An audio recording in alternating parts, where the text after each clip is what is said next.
أستغفر الله رب البرايا أستغفر الله من الخطايا. A'udzubillahi minasyaitonir rajim. Bismillahirrahmanirrahim. Assalamualaikum warahmatullahi wabarakatuh. Alhamdulillahillazi arsala rasulahu bil huda wa dinil haqqi liyuzhirahu ala dini kullihi walau karihal kafirun walau karihal musyrikun walau karihal muslimun. Subhanaka la ilma lana illa ma 'allamtana innaka antal alimul hakim. Rabbi shrah li sadri wa yassir li amri wahlul 'uqdatam min lisani yafqahu qawli. Terima kasih saya ucapkan kepada tuan pengerusi acara. Dengar tak? Kurang dengar.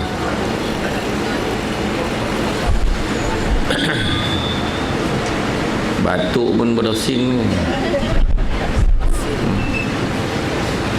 Tuan pengerusi acara, terima kasih banyak. Macam-macam perancangannya, dia pun dah nak pindah tempat lain. Yang bahagia tuan imam, imam 1, imam 2, imam 3. Tak ada 2 ya. Imam 2. Imam 2 pergi haji. Barisannya tuan kuasa masjid, pegawai syarak, tuan guru, anda mohon izin untuk berkongsi. Tak ada nak mengajar, ada kongsi.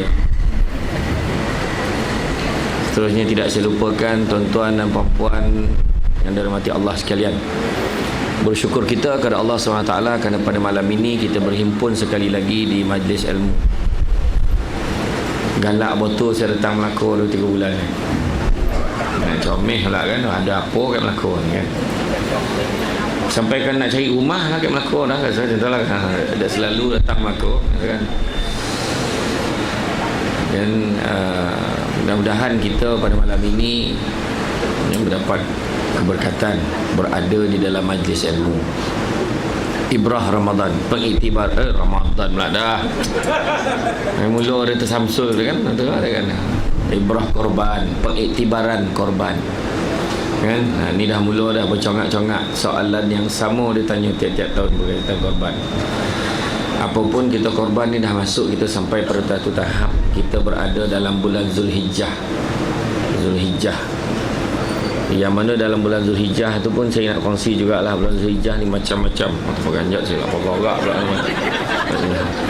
Yang ramah terperanjat ni kan. Yang bulan Zulhijjah ni macam-macam lah kelebihan-kelebihan. Sebelum kita cerita korban tu kan.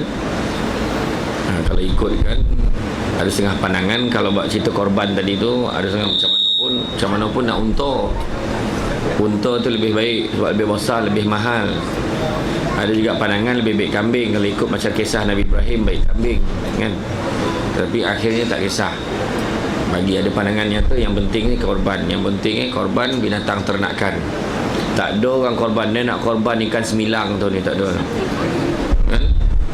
Jadi bila sebut tentang kelebihan Zulhijjah tu, antaranya yang pertama, Imam Al-Bukhari rahimahullah meriwayatkan daripada Ibnu Abbas radhiyallahu anhu bahawa baginda Nabi sallallahu alaihi wasallam bersabda yang bermaksud tidak ada satu hari pun amalan kebaikan padanya mempunyai kelebihan melainkan pada hari-hari ini, iaitu 10 hari Zulhijjah.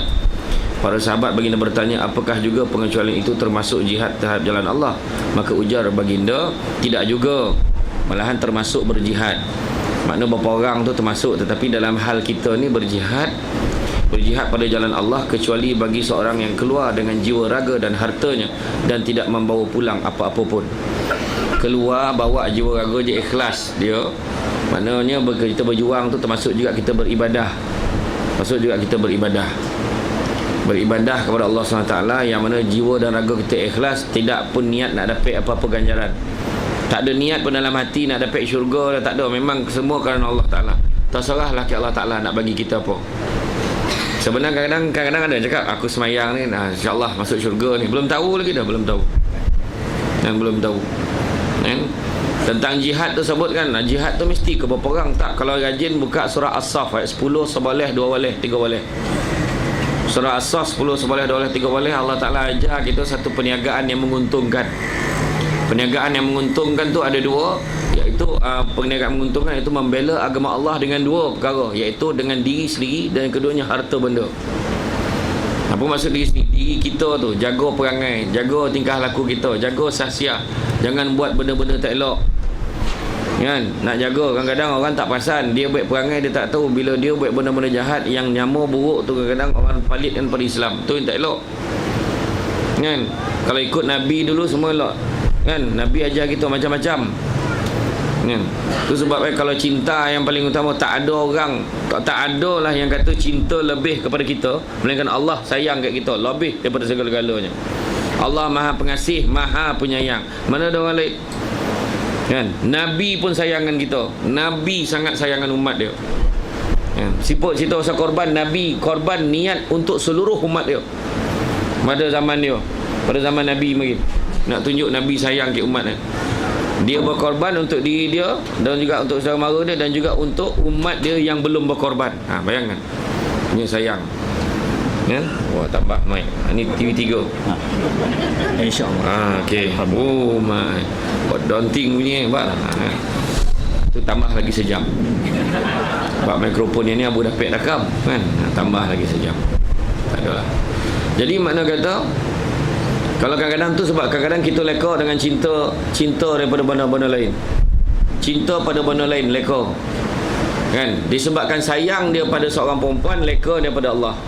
Sayang daripada satu harta benda dia kepada kerja dia, lupa daripada Nabi. Sedangkan tak ada dah yang lain yang sayang kita lebih melainkan Allah Subhanahu Wa Taala dan juga Nabi kita. Bila saya huraikan tu cerita macam tu, payah nak buat tu. Payah nak buat. Sebab apa? Kalau kita ingat balik, tak ada kasih sayang lain yang lebih hebat daripada kasih sayang Allah SWT pada kita. Allah Ta'ala bagi kita, Allah Ta'ala beritahu apa yang kena buat, apa yang tak boleh buat.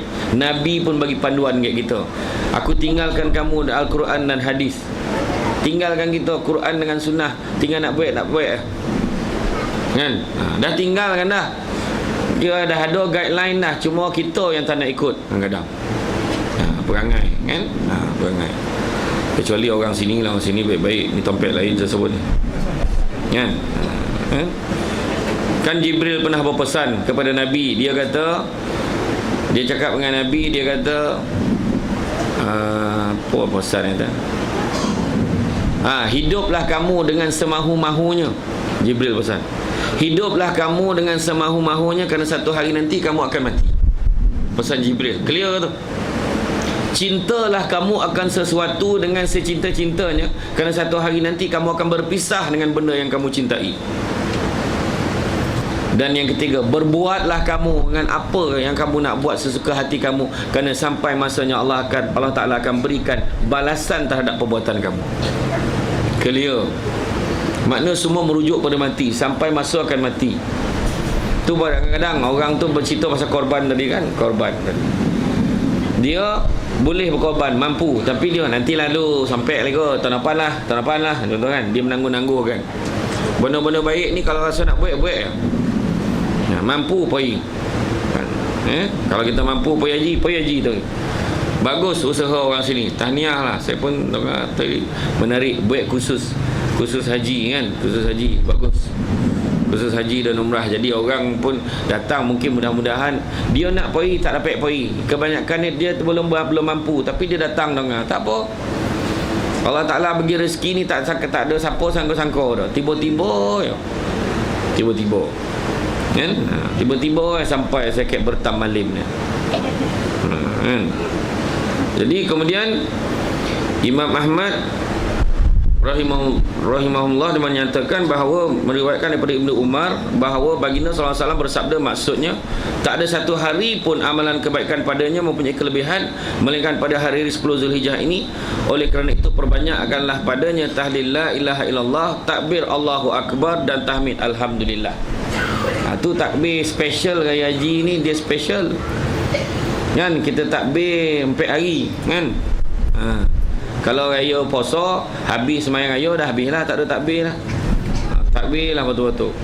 Allahu Akbar, Allahu Akbar, Allahu Akbar.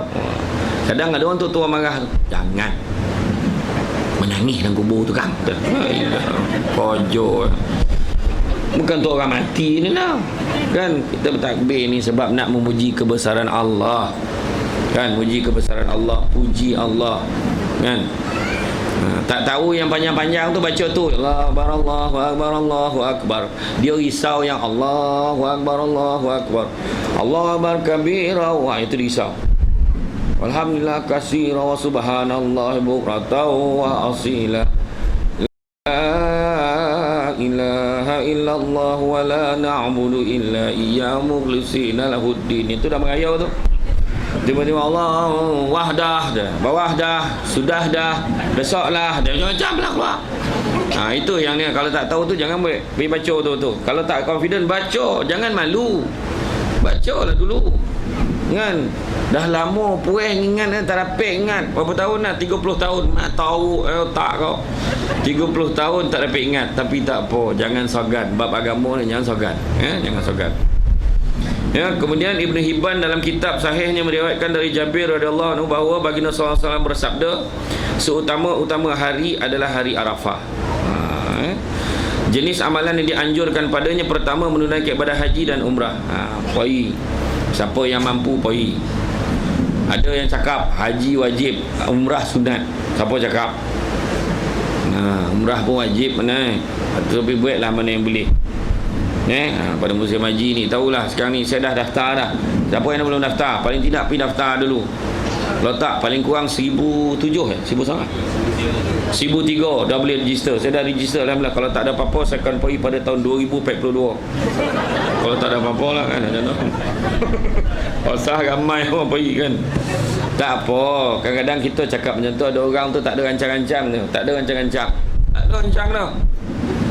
Dia nak pergi, dia niat, ya Allah, sampaikanlah aku ke tanah suci, ya Allah, aku nak sangat berjumpa denganmu, ya Allah. Dia minta hari-hari doa. Yakin kita masalah kita ni doa, tapi tak pernah menghayati doa tu.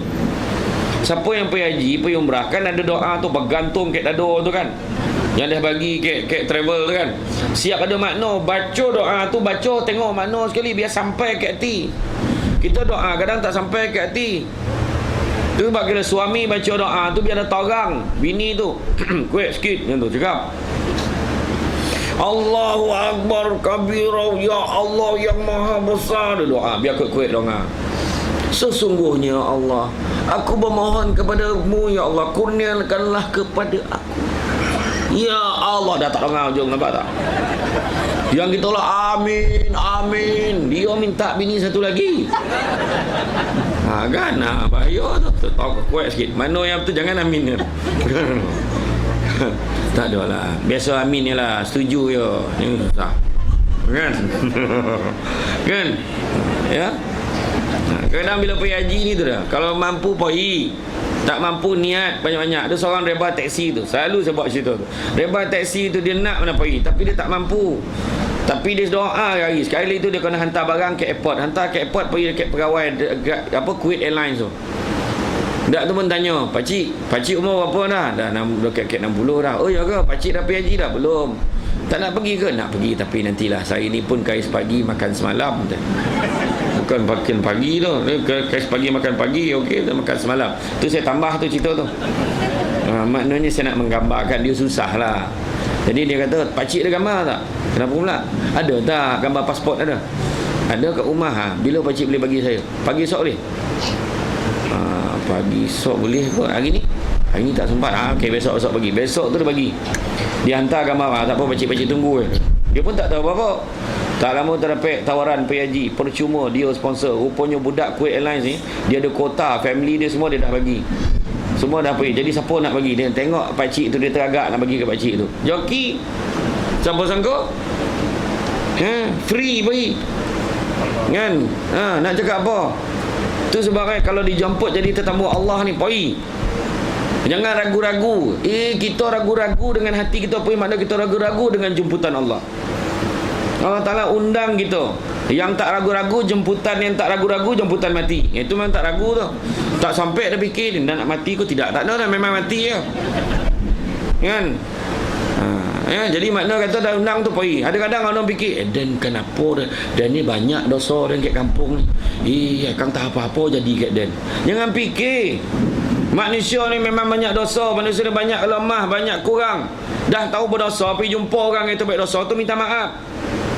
Dah tahu banyak hutang, selesaikan hutang.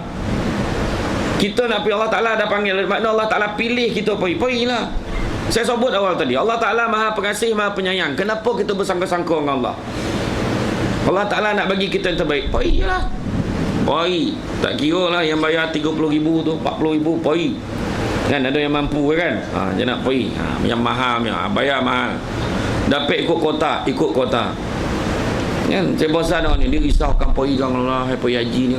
Alah hai anak yang duduk kampung lah, ayam mitik, la ilaha illallah. Allah Ta'ala dah panggil, panggilan daripada Allah Ta'ala ni dah tak ada benda lain lagi besar pada tu dah. Ayam mitik tu kau payah balasak balik semua, bagi orang kampung makan. Apa payah? Poning ataupun swasta kan lah. Bagi jiran tolong jaga. Jangan iyalah jaga boleh, takkan Elio ya. Tengah tu jaga, bagilah. Bagi dodak kat dia tu. Payah wana kan? Iya, jemputan daripada Allah ni jemputan yang paling mustahak, paling utama dalam hidup kita seorang muslim. Nak menunaikan rukun haji yang menunaikan rukun Islam yang ke 5. Buat. Pergi. Takutlah akan jadi apa-apa orang. Lepas tu ni heboh nak pergi dengan senarai. Hati kau ada pasal ni tu apa barang nak barang tak habis, barang ni saya ajar. Jangan cerita dengan orang lah.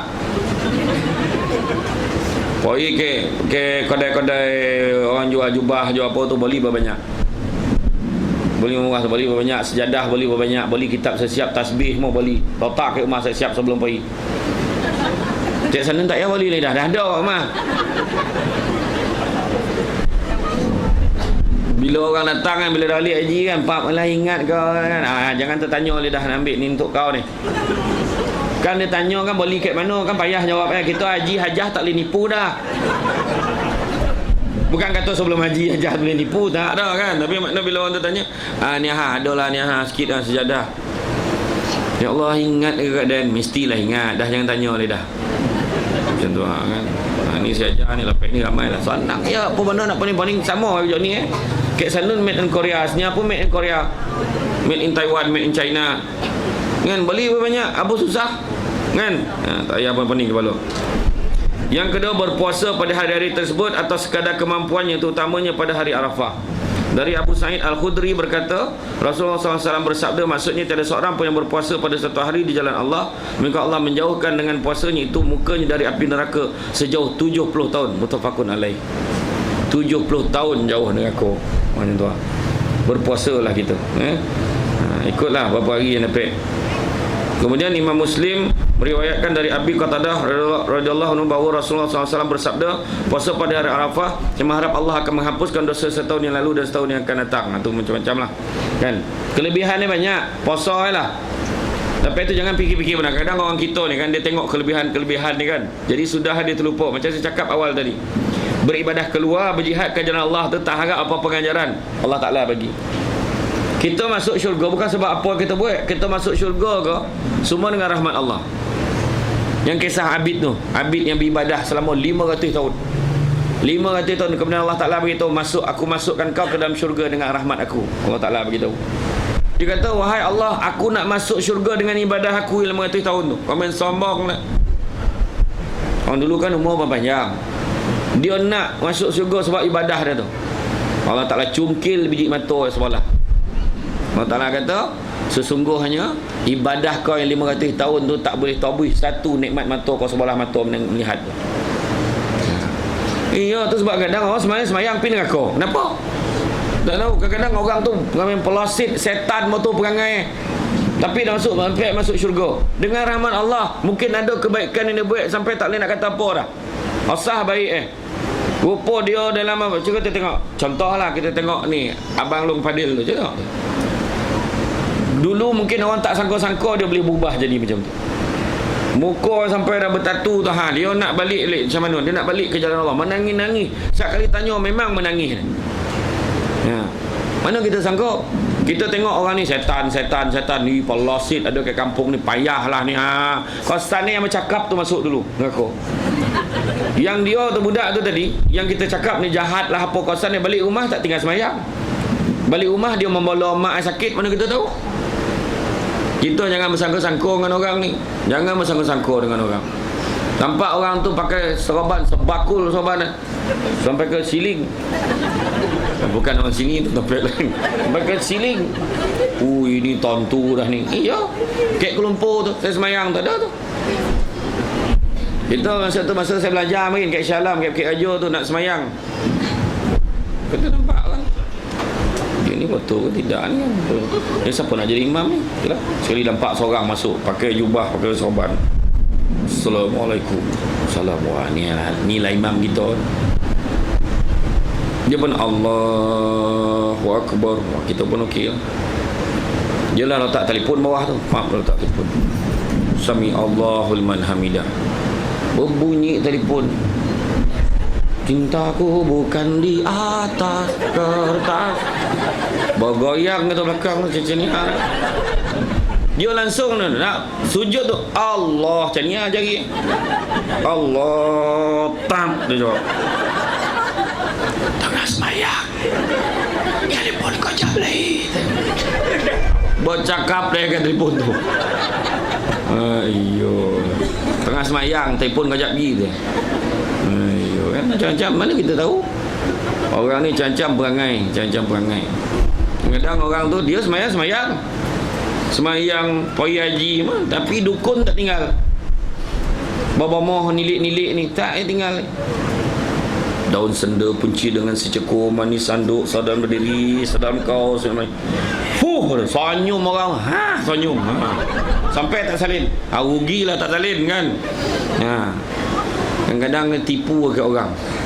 Ni daun senda punca dengan secekul manis anduk saduan berdiri. Dengan gayu-gayu. Ni ada tu datang ustaz, tolong ustaz kenapa? Bini saya nak bersalin 3 hari sakit salin tapi tak mau keluar baby apa kono tak tahulah. Tapi dia tu lah bidan tu kabaran langkah paut bini tu 3 kali yang ambil kerja. Wang hajar tu kan. Mari masuk kampih main kau impit-impit kan. Ni nak kampung kau langkah-langkah wang hajarnya jantan kan. Tapi itulah tak minta tolong tolong apa? Tolong tawarkan air. Air ni memang dah tawar. Kau nak tawar apa? Baca lah apa-apa kan. Dia pun baca lah Fatihah. Baca Fatihah selawat 3 kali, baca ayat kursi. Kita pun tiup dah sikit. Lepas tu tutup. Bagi dia minum. Bagi minum beranak dah. Langsung bersusun datang ustaz tu bawa botol semua bawa botol. Itulah perangai orang kita ni. Allah Ta'ala punya kerja, bukannya kita. Betul tak? Allah Ta'ala punya kerja. Ingat semua daripada Allah. Manusia ni tak ada kuasa dah. Kan? Tu kena jaga tu kadang-kadang. Mesti baik dia ada. Rasi betul lah bubek dia tu lah punca. Kalau tak ada dah habis kampung kita ni. Nampak ayat macam tu. Lapik sikit cakap tu. Alhamdulillah dengan izin Allah, dia dengan kepandaian dia tu, dia tolong ubek-ubek sikit lah. Alhamdulillah dengan izin Allah dapat anak kita. Lapik cakap. Yalah kadang orang tu pandai perubatan kan, dia cakap. Kadang tipu kat orang. Haujana tauruna falabatin faurutin falaparin. Dia pun tiup.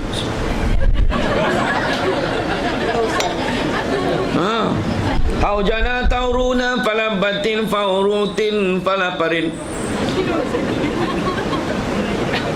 Pernah dengar tak ayat tu? Itulah. Belajar kena belajar tinggi tu.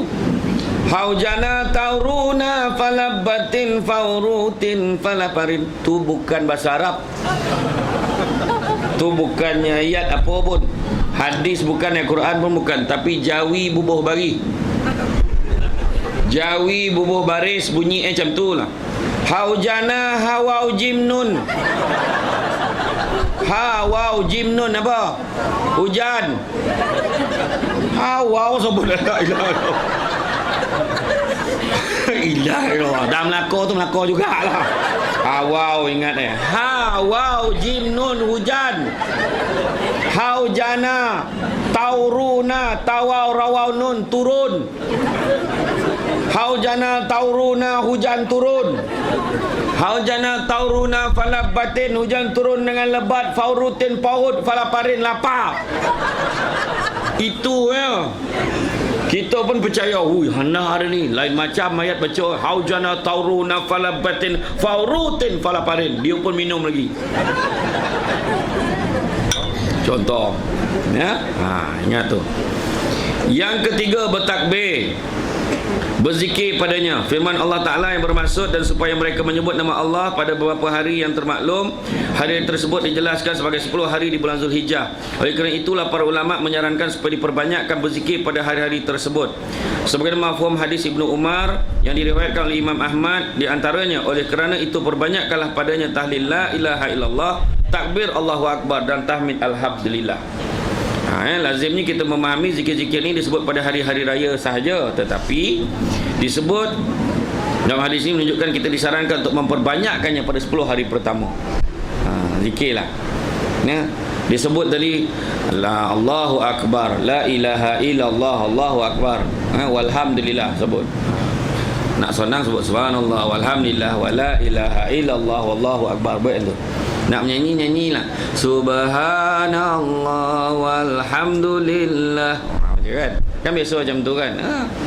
Barulah hidup rumah kita kan. Wah, makin ramai datang ni. Cukup tak sampai duduk ni? Tiket berbayar. Kemudian Imam Al-Bukhari meriwayatkan bahawa Ibnu Umar dan Abu Hurairah, kedua mereka pada hari tersebut selalu keluar ke pasar bertakbir dan diikuti oleh orang ramai. Imam Ishaq meriwayatkan bahawa para fuqaha ahli fiqh di kalangan tabi'in generasi selepas sahabat sentiasa membaca pada hari-hari itu Allahu Akbar, Allahu Akbar, la ilaha illallah, wallahu akbar, Allahu Akbar, walillahil hamd. Macam takbir raya lah kan. Tu sebab takbir raya tu kena semangat malah. Kita ramai sedih mulalah tinggal orang tak ada. Allahu Akbar, Allahu Akbar, Allahu Akbar. Tegas ni. La ilaha illallah, wallahu akbar. Semangat. Ni mula dah. Allahu Akbar, Allahu Akbar. Mula dah tu. Dia syahdu kan. Yang imam mula dah meluluh. Kan. Orang belakang lebih lagi lah kan. Bukan sini dah tempat lain. Adalah amat digalakkan supaya suara ditinggikan ketika bertakbir di luar, di rumah Allah, selain berdasarkan firman Allah Ta'ala bermaksud dan supaya kamu membesarkan Allah di atas nikmatnya menghidayat kamu. Dibolehkan juga pada hari tersebut berzikir dengan apa-apa zikir yang lain dan segala doa yang baik. Tak ada masalah. Semua zikir yang kita ingat boleh. La haula wala quwwata illa billahil azim. Rabbi yassir wala tu'assir ya karim kan. Yang paling senang sekali dia baik kenuri. Orang kita, orang Melayu kita ni, Islam kat Malaysia ni paling senang baik kenuri. Kalau tak sebab kenuri tak ada rezeki dah. Ni tak kan? Kalau tak sebab dia kenuri itu sebab orang Melayu ni sebenarnya ada orang cakap mana ada kenuri tahlil ni semua bid'ah ni. Orang kita kan perangai. Asal lain dengan dia bid'ah. Memang betul zaman Nabi tak buat, tetapi zikir tu buat tak? Buat. Kan? Jadi makna kita umur yang mustahak kenduri tu bukan kenduri tu dah. Bukan menteragah tu dah. Menteragah tu sedekah, mustahak ya, tapi yang paling mustahak zikir tu. Ulama Nusantara tu dia dah program kan dah susun zikir tu lepas ni supaya memudahkan kita. Tak adalah tercari-cari. Kan? Siapa yang pergi Seremban dia tahu. Pondok kat Seremban lain. Dia rajin sikit, dia memang panjang-panjang zikir. Tu yang hilang-hilang lutut baru doa. Kan? Ya Rabbi yassir wala ta'sir ya karim, Rabbi yassir wala ta'sir ya karim. Dah habis tu. Ahmadur Rasulullah, Muhammadur Rasulullah. Apa lagi? La haula wala quwwata illa billahil azim. La haula wala quwwata illa billahil azim. Ada lagi lah. Ya Rahman, Ya Rahim, Ya Rahman, Ya Rahim. Orang Melaka sampai umat panjang ni dah doa.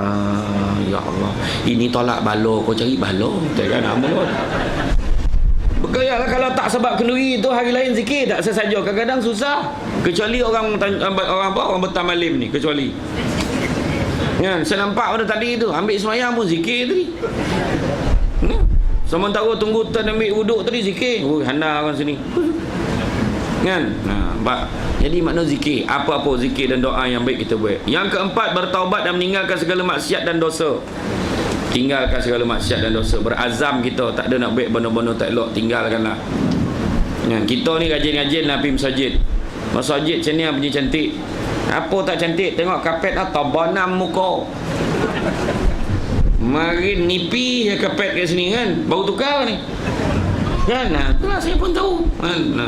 Boleh agak lah bila tabanam muka tu. Ni kapet baru ni. Marin tiwi kalau bubung donting kepala kan marin kan. Puas ngantuk kepala tak ya hitam dahi tu. Kan? Tapi memang ya beribadah lah banyak. Kadang kita ni silap kadang. Sakit kepala ya Allah, sakit kepala. Tak apa kono Allah, jumpa doktor tak ada sakit apa. Pergi jumpa dukun. Dukun kata ni ada bondo masuk ni. Jadi cuba cari kelapa muda 2 biji. Pilih carilah air muara, pertemuan air sungai dengan air laut dalam 3 botol. Bawa datang kemari. Ayam kampung 3 ekor. Siap goreng ya, siap goreng. Macam dia nak terdarahan kan. Lepas tu tak dia mahu dah habis ubat tak dia mahu jumpa pula orang ni dia pakar ni tunjuk tak dia pandai. Jumpa pula yang orang yang pakai X-ray. Jumpa pakai X-ray, lepas tu jumpa lah orang ni tak mahu. Sudah dia pergi jumpa imam. Imam tak tolong lah imam, doa sikit imam lah. Paning lah imam, kepala dah berapa hari. Tak tahu dah berapa minggu tak elok-elok macam orang jumpa dah. Nampak tak? Silap kita. Allah Ta'ala last sekali. Minta tolong imam tadi, so minta dengan Allah Ta'ala tu last sekali. Patut dengan Allah Ta'ala tu minta dulu. Kan? Kan? Rajin-rajin kita. Rajin-rajin kita pergi ke masjid, pergi ke surau. Kemudian ini kerana maksiat adalah punca kepada jauh dan terhindar seorang hamba dari rahmat Allah, manakala ketaatan pula adalah punca dekat dan kasihnya Allah kepadanya. Dalam sebuah hadis yang diriwayatkan oleh Abu Hurairah radhiyallahu anhu, baginda Nabi SAW bersabda, sesungguhnya Allah mencemburui, iaitu tidak suka apabila seseorang hambanya melakukan perkara yang ditegah.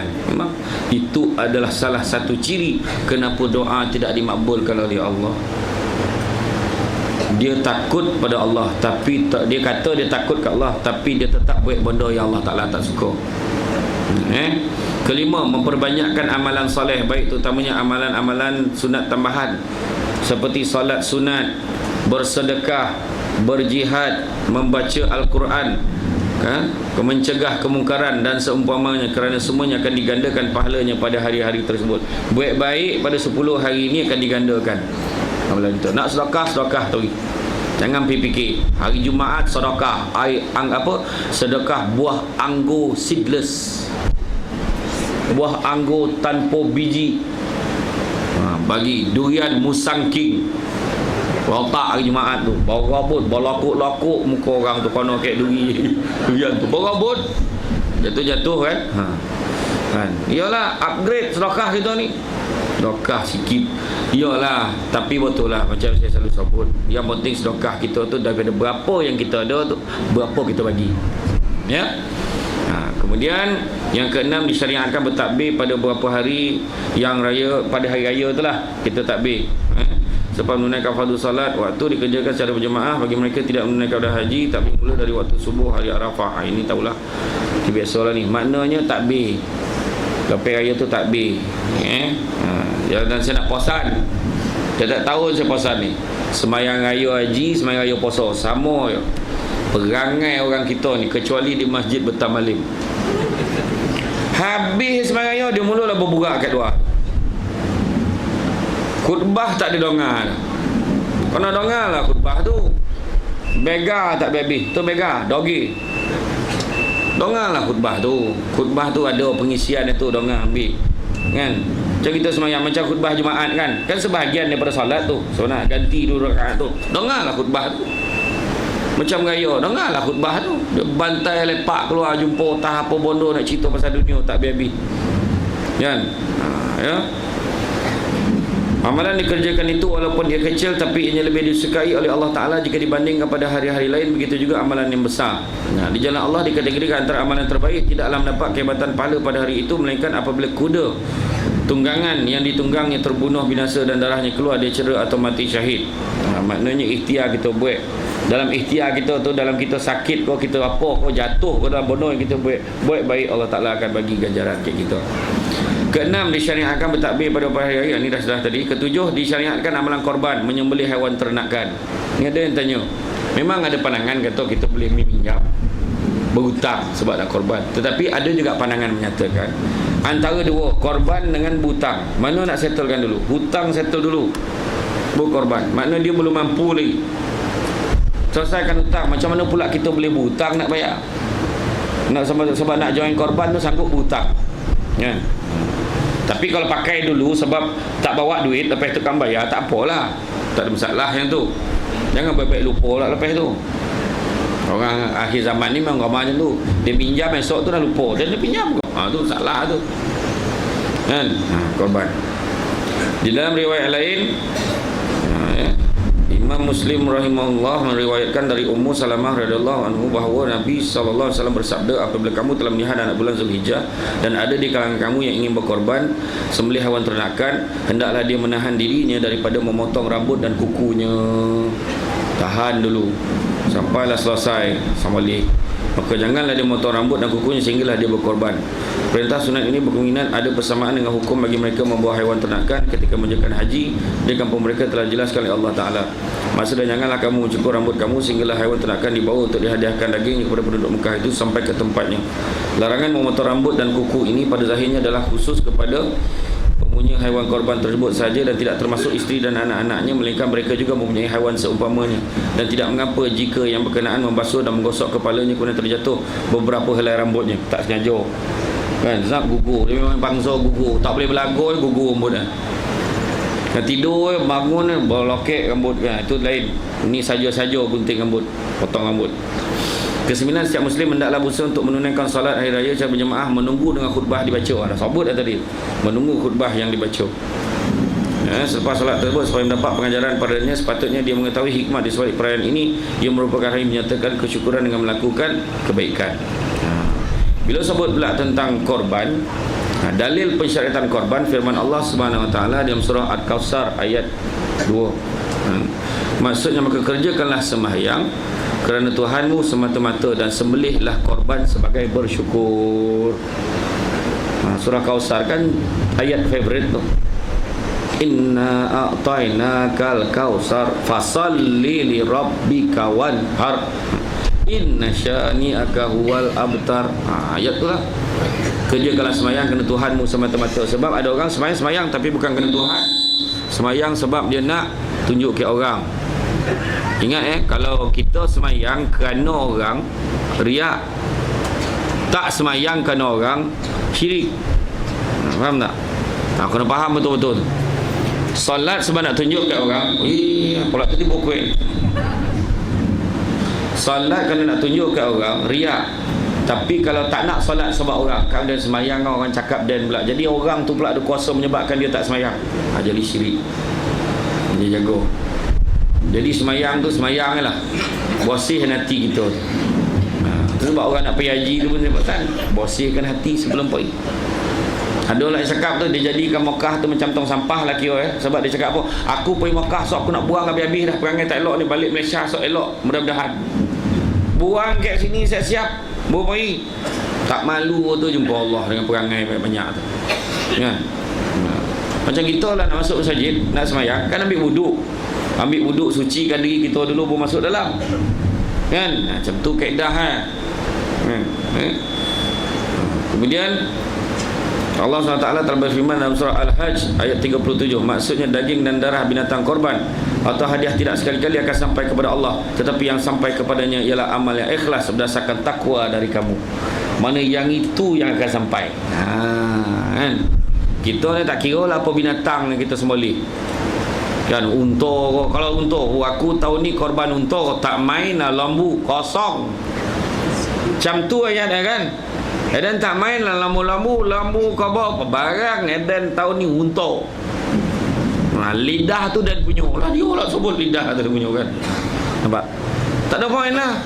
Belagak ada, sombong dia dengan korban yang dia buat. Tak ada point. Sebab Allah Ta'ala dah beritahu dalam ayat ni tadi, yang akan sampai kepadanya ialah amal yang ikhlas. Amal yang ikhlas, bukan nak nunjuk-nunjuk, bukannya nak belagak. Ikhlas berdasarkan takwa. Tengok takwa ke tidak.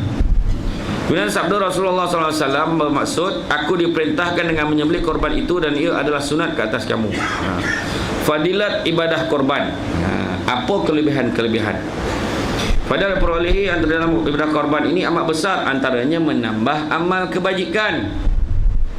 Apa amal kebajikan? Antaranya sabda Rasulullah SAW, maksudnya korban itu bagi tuannya dengan setiap bulunya adalah kebajikan. Bayang, setiap bulu binatang tu pun adalah kebajikan. Lembu ada tak bulu kan? Ada tak bulu kan? Ada. Cuma topong abor tu ada bulu kan? Iyo, ada. Bayang, setiap bulu tu adalah kebaikan. Ada ganjarannya. Dengan syarat tu dia tadi, takkan sampai bukan lembu tu sampai dah tu korban, bukan kabau tu, bukan unta tu, tapi amal yang ikhlas berdasarkan takwa daripada kamu sebagai penebus dosa. Yang seterusnya sebagai penebus dosa, kelebihannya. Sabda Rasulullah SAW kepada Sayyidatina Fatimah, pada Fatimah. Maksudnya, hai Fatimah, berdirilah di atas sisi korbanmu dan saksikanlah ia. Sesungguhnya titisan darahnya yang pertama itu pengampunan bagimu atas dosa-dosamu yang telah lalu. Hadis riwayat Al-Bazzar dan Ibnu Hibban. Darah yang pertama menitih tu, maknanya mengampunkan, tanda keampunan dosa-dosa kita. Yang mampu buat korban boleh. Tapi itu dia, elok tu kita cakap sekarang ni, jadi nak buat korban tu dah setting lah. Ya Allah, aku ikhlas ni, korban ni aku tak ada sebab manusia, bukan sebab nak tunjuk-tunjuk kat orang. Kan, tulis nama kita tu kan, bagi daftar nak masuk. Satu bahagian berapa ringgit sini lembu? 600. Harga sekarang kan. Kek Kemboja tu satu bahagian 300.5. Itu dah tentu susah. Saya pergi kembara korban tahun lepas. Tahun ni tak sampai pergi lah kot, penuh nak jadual. Tahun lepas pergi. Sah, kesian ni orang Kemboja. Kesian. Dia nak makan daging tu, time kita pergi buat korban sana tu lah dia masuk makan daging. Kita naik motor tuk-tuk. Tak ada, naik motor budak kampung tu, dia bawa kita duduk belakang kan. Bawa lah satu, bila dah lapah-lapah tu masa tu Timbalan Mufti lah Ustaz Nur Azami. Dia jadi ketua semolih masa tu. Kita hantar ke rumah, bila sampai ke rumah orang tu dipaluk gitu tu. Dia cakap lah, terima kasih betul lah, bawa menangis-nangis dia dapat daging. Dia nak mengasuh makan daging, time kita hantar lah. Time orang buat korban ke Kemboja. Kalau tidak memang tak masuk. Kita daging tak heran. Yang heran yang kayak itulah tempat melapah tu bobot tu lah. Bukan kecuali orang bertamalim tempat lain. Bila bagi kan menangis ni. Dan dia bila dapat daging tu, apa dia buat? Disidai kat pagar. Sebab peti ais tak ada. Biar dia koreng. Jadi bila dia nak masak kan, dia korek-korek bawa masuk dalam masak. Tak tahulah kok ada yang mencuri daging tu, tak tahulah. Saya tanya kok ada yang curi kat disidai kat pagar tu kan. Bilik air pun tak ada. Bayangan jamban tak ada. Buang air kat somak. Kita pun kono lah ke sana. Pergi sana dah ada orang pula. Belah senyap.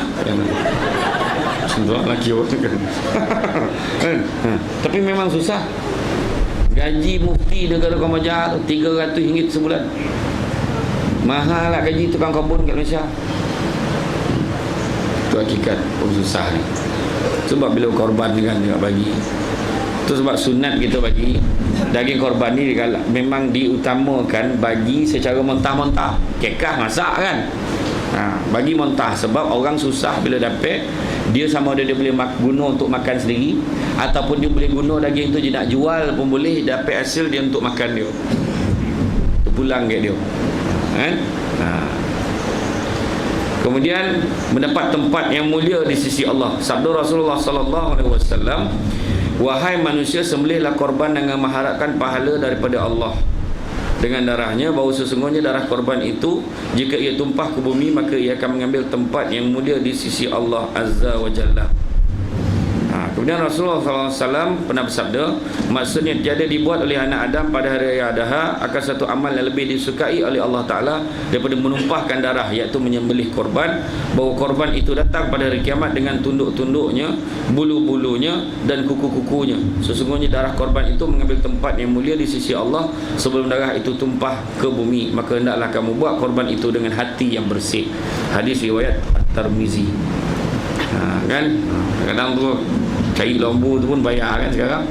Kadang banyak lembu import daripada luar kan, tak kira lah, yang penting ada lah lembu kan.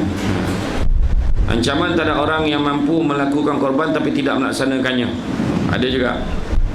Ada orang ancaman terhadap, maknanya persediaan untuk orang ni, balasan untuk orang yang dia mampu tapi tak buat korban. Ancaman dia apa? Daripada Abu Hurairah radhiyallahu anhu, katanya sabda Nabi SAW, barang siapa yang ada kemampuan untuk berkorban tetapi tidak melakukannya, janganlah dia hadir bersama kami di tempat sembahyang kami. Bayangan hadis Nabi sebut. Dia mampu tapi tak berkorban, korbanlah. Ada orang cakap, ada nak bagi dah tahun lepas dah, tu bagilah orang lain pula. Macam tu kira dah. Mampu, rasa mampu bagilah. Tak kira-kira lah. Kan? Bagi. Korban ni berasal daripada perkataan qarraba, yukarribu, qurban, yang bermaksud pendekatan diri. Qurban ni rapat, mendekatkan diri kepada siapa? Kepada Allah Subhanahu Wa Taala. Dalam istilah agama, usaha mendekatkan diri kepada Allah yang realitinya menyerahkan sebahagian nikmat yang telah diterima dari Allah dan diserahkan kepada Allah. Benda yang kita dapat tu, yang kita bagi tu, sebenarnya semua datang kepada Allah, kita bagi kepada Allah balik.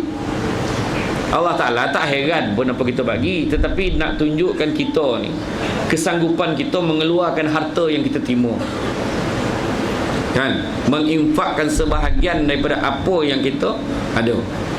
Kita sayang dengan harta tu, mau tak sayang? Duit 50,000, kan? Tapi nak apa? Nak sampai tahap tu, biar bagi bondo yang sampai satu tahap kita ni, terasa kita keluarkan duit tu. Jangan bagi setakat yang tak rasa tu. Bagi, kau bagi berapa? Dan bagi 5,000, tapi duitnya 50 juta. Tak rasa, kan? Tak rasa. Kau bagi berapa? Dan bagi dalam 1 juta lah untuk masjidnya. Masa tu kapet tu 3 lapis, siap selimut. Dia bukan tobonam ni dah, selungkup tu kan. Punya kan ada sumbangan daripada orang kaya bagi kan. Ya, kadang kita sedekah, kita bagi, hati tak sampai pun rasa tu. Sebab dia apa? Bagi sikit pun lah. Benda yang tak ada, tak menyonyeh lah ni 9 sebut. Bagi tu tak ada efek kat kita, kan? Kita ada 1,000, bagi 10 sen, mana ada rasa? 1,000 bagi 500, mesti terasa. Separuh mesti terasa. Oi, iya kau nak bagi. Berfikir itu. Iya kau bagi separuh ni. Jap. Tapi bagi ada kosan, kan? Jadi lepas tu janganlah cerita kau tu tak. Dan bagi 500 dengan tahap duit dan 1,000. Kau dengar tak bercamah tercakap itu. 1,000 dan bagi 500, 50% ke handal lah. Dan ni nampak tu habis. Jangan sabut-sabut. Tu sebab orang perempuan saya selalu cakap, jangan sabut dengan orang lelaki. Dah banyak dah sebab untuk abang. Nampak? Sabut malaikat padam. Bondo baik kita ungkit, malaikat padam. Tu sebab hati-hati. Tu sebab kita tengok kan macam mana perjalanan Nabi. Tengok dalam neraka ramai orang. Oh tahu ya. Tahu jawab perempuan kan. Saya saja tadi nak tengok kau tak tahu berkorut kan. Jawab tahu makna dia sedar tu. Dia sebut, abang jangan lupa, saya tolong abang dah. Hari tu saya bagi abang pinjam. Itu ada pahala, padam pahala bagi pinjam. Saya buat air kopi untuk abang hari-hari sebut tu. Hari-harinya pahala padam. Kemen sore saya beranak kan, 2 boleh anak untuk abang. 2 boleh punya anak, pahala beranak dia habis. Jangan ungkit. Belajar daripada orang lelaki. Orang lelaki mana pernah ungkit? Sebab dia tak tahu nak ungkit apa. Apa pula dia nak ungkit juga. Tu yang dia diam tu, suka hati kau lah, kau nak cakap kau cakap lah kan. Ya.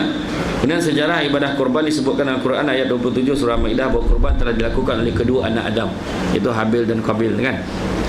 Ceritakan kepada mereka kisah kedua putera Adam, Habil dan Qabil. Menurut agama yang sebenarnya, ketika keduanya mempersembahkan korban, maka diterima dari seorang daripada mereka berdua, Habil, dan tidak diterima dari yang lain, Qabil. Qabil berkata, aku pasti membunuhmu. Habil berkata, sesungguhnya Allah hanya menerima korban dari orang-orang yang bertakwa. Menurut mufassirin, kedua anak Adam itu adalah Qabil yang melakukan korban dengan memberikan hasil tanamannya yang tak berapa baik lah. Mana Habil ni dia bagi bondo-bondo yang dah tak nak lah, bagi bondo reject lah bagi. Manakala Qabil pula melakukan korban dengan memberikan Habil pula berkorban dengan menyembelih seekor kambing yang baik. Qabil tadi bagi benda-benda tak elok, yang Habil tadi bagi ternakan dia yang terbaik. Dari informasi itu dapat kita tahu bahawa korban telah dilakukan sejak zaman Nabi Adam AS lagi dah ada korban ni. Dipersembahkan korban. Melihat kandungan ayat 17 hingga 18 surah As-Saffat ayat 37. Nabi Ibrahim AS melaksanakan perintah dari Allah untuk mengorbankan anaknya yang kemudian menjadi tuntutan untuk melaksanakan korban yang diabadikan sampailah ke hari ini. Ayat tersebut adalah, dan kami tebus anak itu dengan seekor sembelihan yang besar. Kami abadikan anak Ibrahim, pujian yang baik di kalangan orang-orang yang datang kemudian. Nabi Ismail tu, sembelihlah wahai ayahandaku. Mak tak sanggup kan, tapi dek perintah Allah. Nak uji je sebenarnya, tapi Allah Ta'ala gantikan dengan yang lebih baik. Nampak tak? Bila kita terima apa juga yang Allah Ta'ala bagi, Allah Ta'ala akan gantikan dengan benda yang lebih baik. Tapi kono yakin kita sakit kuat kan, sakit go out gaut kan, sakit go out sampai payah nak sembahyang, tapi kita ikhtiar kan nak pergi solat, kita ikhtiar kan nak pergi ibadah kan, berseret lah bawa kursi. Saya tengok ada seorang kek Kuala Pilah tu, dia sembahyang sampai melutut, dia tak boleh berdiri lagi. Dia kalau dia berdiri dia payah nak apa, jadi dia melutut sembahyang. Allahu Akbar. Dia tahu orang tengok dia tak kira, sebab ni dia dengan Allah Ta'ala. Buat lah, peduli kan. Biar ada ponoh kursi yang perempuan belakang tu kan, perempuan ponoh kursi, dia tak boleh, lutut dia sakit, dia semayang duduk tu. Peduli kan, kita buat ikut kemampuan kita. Tak kira lah, buat kan, buat. Allah Ta'ala akan ganti yang terbaik, mudah-mudahan adalah yang terbaik. Paling tidak adalah pihak syurga Allah yang terbaik untuk kita, mudah-mudahan. Kemudian syariat berkorban dengan menyembelih binatang ternak tersebut menjadi syariat untuk umat Nabi Muhammad. Ibadah korban itu disyariatkan kepada umat Muhammad pada tahun kedua dari Al-Hijrah Nabi SAW, sama ada disyariatkan salat Aidul Adha, salat Idul Fitri dan juga zakat. Sama termasuk juga korban ni sebenarnya. Dasar perintah korban, ibadah korban menjadi syariat Muhammad berdasarkan firman Allah SWT surah Kausar, itu saya dah sebut tadi. Surah Al-Hajj tadi pun saya dah sebut ayat 36, yang mana bermaksud telah kami jadikan untuk kamu untuk itu sebahagian daripada syiar Allah, kamu memperoleh kebaikan yang banyak daripadanya, maka sebutlah olehmu nama Allah ketika kamu menyembelih dan keadaan berdiri dan telah terikat. Kemudian apabila telah roboh mati, maka makanlah sebahagiannya dan beri makanlah orang yang rela dengan apa yang ada padanya, yang tidak meminta dan orang yang meminta. Demikianlah kami menundukkan untuk itu kepada kamu, mudah-mudahan kamu bersyukur. Itu sebab bila sembelih Allahu Akbar, Allahu Akbar, Allahu Akbar, bila dah tumbang tu makanlah sebahagian yang sebab tu bagi pada orang yang rela dan juga pada orang yang rela. Maknanya orang yang minta dengan orang yang tak minta bagi. Kadang ada orang susah tapi dia tak minta. Ada. Ada. Dia dengarlah tak apalah ambil kan. Dan kemudian hadis Nabi SAW riwayat Ahmad dan Ibnu Majah dan dari Abu Hurairah, barang siapa yang mendapatkan keluasan rezeki untuk berkorban tapi ia tidak berkorban dengan menyembelih, maka janganlah mendekati tempat salat kami. Itu saya sebut tadi lah. Hukum berkorban untuk orang yang bernazar wajib. Untuk yang bernazar wajib. Zidah nazar je nak korban, maka dia wajib buat. Itu yang untuk orang yang bernazar. Kalau sampai tempoh dah habis sampai hari itu dia tak buat, dia terlambat. Ikutkan kalau orang yang tak bernazar, yang biasa korban dah tak ada korban lagi dah, dia tak dapat lah pahala korban tu. Hanya sembelih lah, bagi makan biasa, sedekah lah. Tapi untuk orang yang bernazar, dia tetap wajib buat walaupun dah habis tempoh. Dia kena buat, tetapi dia dianggap sebagai qada. Sebab benda dah terlepas waktu. Mana qada yang benda yang sepatut dia buat pada masanya tadi. Dan barang siapa bernazar untuk taat kepada Allah, maka laksanakanlah. Hadis riwayat Bukhari dan Muslim. pada orang yang mampu menyembelih haiwan korban, hukumnya wajib sebagaimana Nabi SAW telah disebutkan di atas. Adapun menurut ulama ada beberapa kriteria untuk menggolongkan seseorang itu mampu atau kaya. Orang mampu kaya pun wajib bagi, ikut kemampuan dia, bagilah berapa dia nak bagi, jangan tak bagi korban tu. Iaitu menurut sebagian ulama, jika seseorang itu telah memiliki wang nisab zakat, maknanya dia dah kira dah, maknanya layak dia bagi. Kedua, menurut ulama lain, seseorang itu digolongkan kaya atau mampu adalah orang yang mampu membeli harga haiwan korban sekalipun dengan berhutang, asal nanti dapat melunaskan hutangnya itu. Itu sebab itu ada yang tanya, macam mana kalau dia kongsi? Boleh tak? Boleh, tak ada masalah.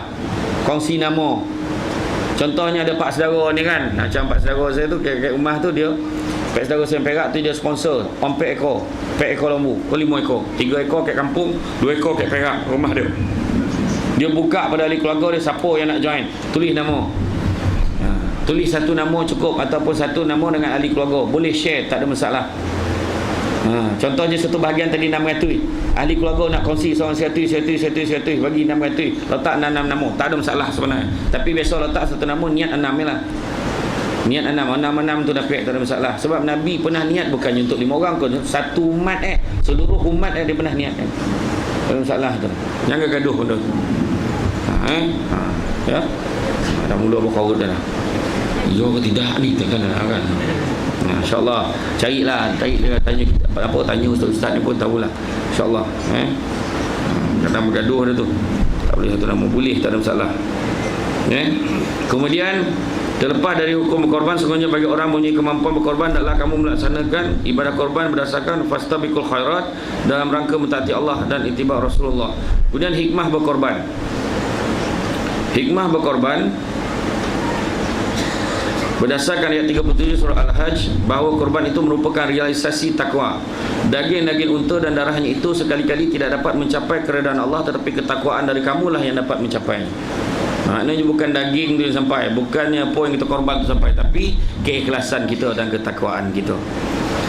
Ya, kemudian hadis riwayat Tirmizi dari Aisyah, hadis itu menunjukkan betapa besarnya pahala orang yang berkorban. Hadis tersebut berbunyi, tidak ada satu pun perbuatan manusia dari satu perbuatan pada hari raya yang lebih disukai oleh Allah daripada mengalirkan darah menyembelih korban. Sesungguhnya orang korban itu akan datang pada hari kiamat dengan membawa tanduk, bulu dan kuku binatang korban itu sebagai bukti. Sesungguhnya darah yang mengalir itu lebih cepat sampainya kepada Allah daripada jatuhnya darah ke tanah. Maka berbuatlah sebaik-baiknya dengan berkorban, dengan menyucikan diri. Ikhlas. Mana dengan ikhlas? Macam-macam binatang yang nak dikorbankan, macam-macam. Apakah binatang-binatang tersebut? Haiwan yang dapat untuk berkorban adalah haiwan binatang ternakan, sebagaimana tercantum dalam ayat 34 surah Al-Hajj. Dan bagi tiap-tiap umat telah kami syariatkan penyembelihan korban, supaya mereka menyebut nama Allah terhadap binatang ternak yang telah direzekikan Allah kepada mereka. Maka Tuhanmu ialah Tuhan yang Maha Esa. Kerana itu berserah dirilah kepadanya dan berilah kabar gembira kepada orang-orang yang tunduk patuh kepada Allah. Yang termasuk dalam pengertian binatang ternak di kalangan ulama menyebutkan bahawa binatang tersebut adalah unta, lembu, kerbau, termasuk juga sapi, kambing, termasuk domba dan biri-biri. Joni-joni itulah bangsa-bangsa kambing tu. Tentang keutamaan haiwan mana yang disembelih untuk Quran, kerana dalam Quran disebutkan secara umum, maka para ulama menginterpretasikan menurut fahaman masing-masing. Ulama Syafi'iyah, ulama Syafi'i dan Hanbaliyah berpendapat bahawa unta lebih utama kerana harga unta lebih mahal dibandingkan dengan harga binatang ternak yang lain, kalau ikut Syafi'i. Kalau ikut ulama Malikiyah, menganggap kambing lebih utama kerana kambing atau domba ini dijadikan haiwan korban oleh Nabi Ibrahim sebagai ganti kepada Nabi Ismail. Menurut ulama Hanafiyah, yang lebih banyak dagingnya adalah lebih utama. Mana lagi banyak dagingnya?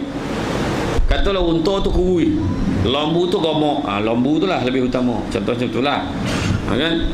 Itu pandangan-pandangan. Kita tidak perlu bergaduh pasal binatang mana. Untuk disembelih kerana korban, kerana baik penyembelihan unta maupun kambing semuanya dilakukan oleh Nabi kita. Semua Nabi buat. Tak kira lah mana satu binatang kita nak pilih. Ya? Bahkan dalam Quran disebutkan secara umum, yakni yang bahimatul an'am, yang bermaksud meliputi semua, termasuk lembu dan juga kerbau, termasuk. Allah menyebutkan secara umum terhadap binatang ternak tersebut. Hal itu mengandung kemudahan hikmah bagi hidup. Maknanya dia sebut secara umum. Kenapa? Allah Ta'ala hikmah disebut umum tu, makna tak kisahlah binatang mana. Kecuali tu saya sebut tak ada orang sembelihkan sembilang dah. Dan tahun ni korbankan sembilang kan, dan bagilah dalam sekilo lagi kan. Tu tak pakai. Kriteria binatang korban, prinsipnya binatang yang disembelih untuk korban hendaklah yang baik dan tidak cacat. Hadis riwayat Bukhari dan Muslim, Nabi berkorban dengan menyembelih kambing yang bagus dan enak dipandang. Lah kan, macam mana pula nak elok tengok kambing ni kan? Maksudnya kita tengok tu sadap-sadap lah kalau baik makan kan. Dari Anas, semoga Allah meredainya, berkata bahawa Nabi SAW berkorban dengan 2 ekor kibas yang enak dipandang mata, lagi mempunyai tanduk. Beliau menyembelih sendiri dengan membaca bismillah dan bertakbir. Sebaliknya, binatang yang cacat tidak memenuhi kriteria untuk dijadikan haiwan korban, mengingati Allah telah berfirman dalam surah Al-Imran, kamu sekali-kali tidak sampai kepada kebaktian yang sempurna sebelum kamu menafkahkan sebahagian harta yang kamu cintai. Kan saya sebut tadi, kita tak dikatakan sebagai kita ni kebaktian kita, sedekah kita tu tak sempurna selagi mana kita tidak memberikan satu benda yang kita cintai. Mana bagi benda yang elok, benda yang kita sayang kita bagi kan? Dan apa saja yang kamu nafkahkan, maka sesungguhnya Allah mengetahuinya. Dalam pada itu Nabi telah memberitahu kriteria haiwan yang tidak memenuhi syarat untuk berkorban ada 4, iaitu berdasarkan hadis riwayat At-Tirmizi. 4 binatang yang tidak boleh dijadikan binatang korban, iaitu yang buta, lagi jelas kebutaannya. Binatang tu rabun, kecermin mata lembu tu tak ada lah, maknanya buta, nampak mata dah tak ada. Kemudian yang buta, kemudian yang sakit, lagi jelas sakitnya, binatang yang sakit, binatang tak sihat. Yang pincang, lagi jelas pincang contoh mungkin kaki tak cukup satu, ataupun tengkot, penjangkit-jangkit jalan ni kan. Dan binatang kurus kering dan tidak bersih. Nampak tak elok lah kira saya ulang balik, yang buta, yang sakit, yang pincang, binatang yang kurus dan tidak bersih. Tegasnya 4 macam binatang yang tidak memenuhi kriteria itu adalah tadi kata mata, sakit, pincang, kurus, tak kriteria yang berkaitan dengan umur. Ada juga berkaitan dengan umur kan. Unta yang dapat disembelih untuk korban adalah antara berumur 5 tahun, lembu berumur 2 tahun, kambing berumur 1 tahun. Itulah yang disebut musnah. Hadis yang menyatakan hal ini adalah hadis riwayat Muslim dari Jabir bahawasanya Rasulullah SAW bersabda, jangan kamu sembelih dengan binatang korban kecuali yang telah musnah. Jika kamu suka memperolehnya, maka sembelihlah kambing yang masih muda. Jangan risaulah, ni imam sini dah pandai dah tu, tahu dah. Ni dia tengok pun dia tahu kambing tu berapa tahun umur. Ni rasa kambingnya bila makan pun dia tahu ni kambing tua ke kambing muda, tahu dah. Ini syarat umur tu tidak mutlak, kerana pada akhir hadis dinyatakan kalaulah kamu tidak memperolehnya, maka sembelihlah anak kambing. Dalam keadaan yang suka mendapatkan haiwan yang telah mencapai umur di atas, kurang dari itu pun diperbolehkan. Tetapi ingat, hal itu hanya sebagai keringanan kalau memang tidak dapati haiwan telah cukup umurnya. Makna tak cukup umur tu kita tak jumpa, tapi keadaan tu kat Malaysia ni mustahil, mesti boleh jumpa. Carilah, cuma tinggal lagi mahal tak mahal ya. Mana ada barang murah sekarang, semua mahal, betul tak kan? Memang mahal. Maka tak kisahlah, eloklah mahal tu. Jadi macam saya sebut tadi, terasa kita bila kita keluarkan duit. Murah tak terasa kan. Kemudian berkata Uqbah bin Amir, aku berkata, ya Rasulullah, aku hanya memperoleh anak kambing. Rasulullah menjawab, berkorbanlah dengan anak kambing itu. Mengenai jenis haiwan korban dari jenis jantan, hal itu bukanlah syariat, melainkan satu keutamaan menurut ulama Syafi'iyah. Jadi haiwan dari jenis betina juga telah mencukupi untuk disembelih sebagai haiwan korban apabila jantan tidak didapati, tak ada masalah. Jumlah haiwan korban, seorang telah dianggap cukup melakukan korban dengan menyembelih seekor kambing. Hal itu telah disabdakan oleh Nabi, diriwayatkan oleh Bukhari dan Muslim, berbunyi dari Jundud bin Sufyah yang berkata, saya bersama Nabi melaksanakan Idul Adha. Setelah selesai salat bersama orang yang banyak, beliau melihat seekor kambing yang sudah sembelih. Dan beliau bersabda sebagai peringatan, barang siapa yang menyembelih kurban sebelum melaksanakan salat, hendaklah menyembelih seekor kambing sebagai gantinya. Dan barang siapa yang belum menyembelih, hendaklah dalam menyembelih mensasarkan dengan nama Allah SWT. Binatang unta, lembu, kerbau, 1 ekor dari binatang tersebut mencukupi untuk berkorban 7 orang. Itu 7 bahagian sebut tadi lah. Hal itu berdasarkan daripada hadis riwayat Muslim yang mana Abu Daud dan Ahmad At-Tirmizi dari Jabir berkata, pada tahun perjanjian Hudaybiyah kami menyembelih korban bersama Nabi SAW, seekor unta untuk 7 orang dan seekor sapi juga untuk 7 orang. Hadis riwayat Muslim, Abu Daud, At-Tirmizi. Keterangan berkorban seekor haiwan korban untuk seorang diri adalah merupakan ketentuan minimum. Seseorang yang mampu berkorban lebih dari 1 ekor dan masyarakat sangat memerlukan, itu lebih baik. Contoh, dia boleh bagi lebih daripada seekor untuk masyarakat tu. Ada nak sedekah bagi 10 ekor untuk masyarakat sini, masyarakat bertamalim, tak ada masalah. Untuk karyah ni dia bagi 10 ekor, dia sendiri bagi, tak ada masalah kalau dia mampu digalakkan, ya. Kemudian korban atas nama diri dan keluarga. Satu yang korban boleh untuk 1 orang mengikut keluarganya. Demikian dilakukan oleh Nabi SAW ketika menyembelih korban. Beliau mengucapkan, ini korban dari Muhammad dan keluarganya. Abu Ayyub juga berkata, pada masa Nabi SAW menyembelih seekor kami atas nama dirinya dan keluarganya. Akan tetapi kemudian banyak orang megah-megah sehingga menjadi seperti yang kita tengok sekarang. Kemudian dia letak, aku dah korban dah, aku masukkan nama anak aku ni, dia heboh dengan orang, nak tunjukkan dia dah buat korban. Waktu menyembelih binatang korban, yang ini dah tahulah, saya tak nak ulang yang ini. Kemudian ada pun orang yang memelihara haiwan korban sebelum melaksanakan salat doa, maka pemeliharaan haiwan itu tidak terhitung sebagai ibadah korban, sebagaimana telah dijelaskan oleh Nabi SAW dalam riwayat Bukhari Muslim sebagai berikut. Maknanya yang tadilah macam tadi, maknanya lepas sembahyang tu kan baru kita mula berkorban. Dan senanglah, dia malas lah lambik lah kan, dan tunggu imam lambik, tak apalah, dan semboleh dulu. Orang belum sembahyang tu dah semboleh dulu siap. Tu tak kira, ya, tempoh dia. Orang yang berhak menyembelih binatang korban diutamakan oleh orang yang berkorban, sahibul korban. Hal ini sesuai dengan hadis Nabi yang diriwayatkan oleh Ahmad radhiyallahu anhu, dalam menyembelih binatang korbannya Nabi melakukan dengan tangannya sendiri. Tapi kalau tak, dia wakilkanlah, dia datang situ, dia pergi. Itu sebab kalau datang, dia cakap, ni saya, bahagian saya ni imam, dia tak tolong imam. Besok imam yang pandai, ya kan? Kan dia cakap dengan imam. Jika dilihat pelaksanaan penyembelihan binatang korban itu, maka bila penyembelihan dan muliti itu diupahkan, maka kosnya dibebankan kepada orang yang memberi korban tu. Apa kos dia, apa persiapan, apa semua nak buat, semua kan dia bagi. Dia buat. Penyembelihan haiwan korban, penyembelihan haiwan ternak selain unta, iaitu penyembelihan haiwan unta, macam-macam lah, ya, macam-macam binatang tu saya dah cerita tadi, tu saya tak nak ulang balik. Kemudian apa lagi saya nak kongsi ni? Tapi yang paling mustahak tadi, tak apalah, paling mustahak, kita ambil paling mustahak. Yang paling mustahak dalam ibadah korban ni, tak kira apa binatang nak bagi, tapi macam disebut tadi dalam ayat tu tadi, macam hidup kita pun macam tu. Makna yang sampai ke Allah Ta'ala bukannya perbuatan kita korban tadi tu, tapi keikhlasan kita dalam berkorban tadi.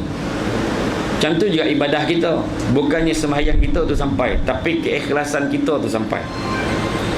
Macam sebut pasal kahwin lebih lah. Kahwin lebih kat cerita kan. Sebab bila sebut kahwin lebih tu, torang mata orang lelaki tu berkahwin lebih. Sebenarnya yang sunnah tu bukan nikah tu, bukan kahwin itu sunnah Nabi tu. Yang disebut sunnah Nabi tu, sunnah Nabi tu adalah pada adilnya tu. Kalau tak boleh nak berlaku adil, baiklah seseorang. Betul tak orang perempuan? Betul tak? Jadi setuju. Biarlah seorang, yang seorang lah pun tak terjaga kan?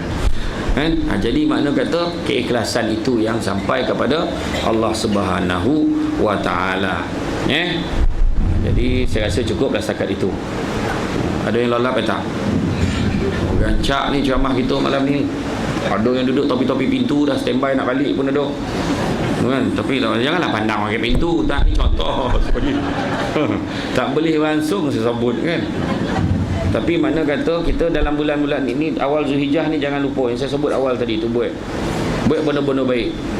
10 hari ni paling tidak apa yang kita senang buat, sedekah lah.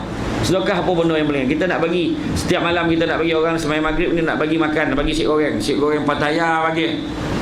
Dia bungkus, bagilah, bagi orang surau. Siapa yang datang malam tu, dia dah tinjau dah 2 saf, ada dalam 30 orang. Dia pun pergi ke kedai tu, order si goreng Pattaya, sedekah makan, bawa balik, makan jamaah, dapat pahala. Apa lagi benda senang nak buat? Dia pergi anak yatim. Anak yatim tu bagi bareh. Assalamualaikum. Ni bareh dalam 20 kilo bagi. Itu paling yang ringan kat kita bagi. Buat, jangan tinggalkan. Buat. Kemudian sunnah Nabi buat. Apa sunnah Nabi buat? Kurma tu cari balik. Dah lama hilang kan? Cari balik. Itu bulan puasa selalu makan. Kan dah hilang, cari balik. Sunnah Nabi amalkan. Lepas tu zikir banyak-banyak. Apa zikir yang mudah? Kalau ikutkan tadi kita suruh kita takbir, dia suruh kita bertahmid, kan? Suruh kita berzikir la ilaha illallah, buat banyak-banyak. kan, buat banyak-banyak. Jadi makna kata buat. Dan kalau ada zikir-zikir lain yang baik yang kita tahu pun boleh buat, tak ada masalah. Ya. Jadi rasa cukuplah sekat tu. Apa ni nak isyak lah kan. Jadi terima kasih banyak. Mudah-mudahan ingat sampai tu yang ikhlas tu sampai. Bukannya berapa jumlah tenakan yang kita korbankan, bukannya berapa belanja duit kita keluarkan, tapi yang sampai itu ada keikhlasan kita dan ketakwaan kita sampai kepada Allah Subhanahu wa taala. Wallahu alam. Jadi pertamanya saya minta maaf, saya siap sebab lepas ni saya akan tahu ke Seremban dah ada janji. Kita kena repeat baliklah Imam, tengok tengok dalam bulan 1 kau ada kosong kot. Bulan lepas bulan Sawalih bulan Awalih ni penuh ni bulan 1 booking awal. Saya datang lagi sekali. Kita bawa tajuk lagu. Kalau tak sampai bergambar malam ni, mudah-mudahan panjang umur bulan 1 so. Masa tu sampai saya putih hand muka saya.